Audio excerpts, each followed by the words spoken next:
Loneliness can make you depressed. Loneliness can make you depressed.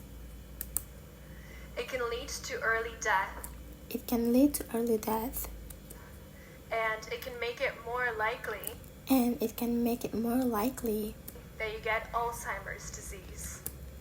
that you got Alzheimer's disease. I'm sure you would agree that I'm sure you will agree this is so interesting. that this is so interesting. The fact that loneliness can physically harm you.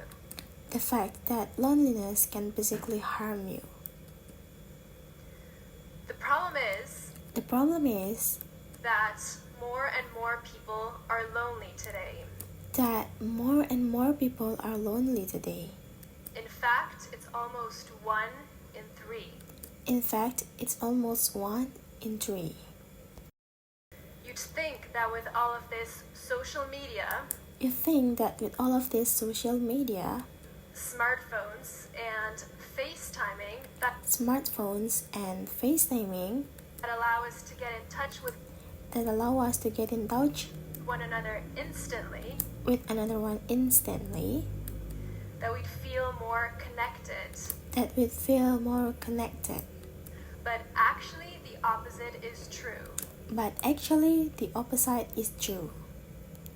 We're lonelier than ever, We are lonelier than ever, more depressed and anxious than ever, more depressed and anxious than ever, and people are turning to therapy and people are turning to therapy and antidepressants to cope. and antidepressants to cope. The reason that loneliness The reason that loneliness has such serious consequences has such serious consequences is that the human being is a social animal. is that the human being is a social animal. And if it's on its own for too long, And if it's on its own for too long, it gets sick. it gets sick. Today, Today, I'll be talking to you about how to get rid of loneliness and how to get rid of loneliness and to become happy. become happy. Now, you don't have to believe anything I say, just Now you don't have to believe anything I say. give it a try and see if it works for you. Just give it a try and see if it works for you.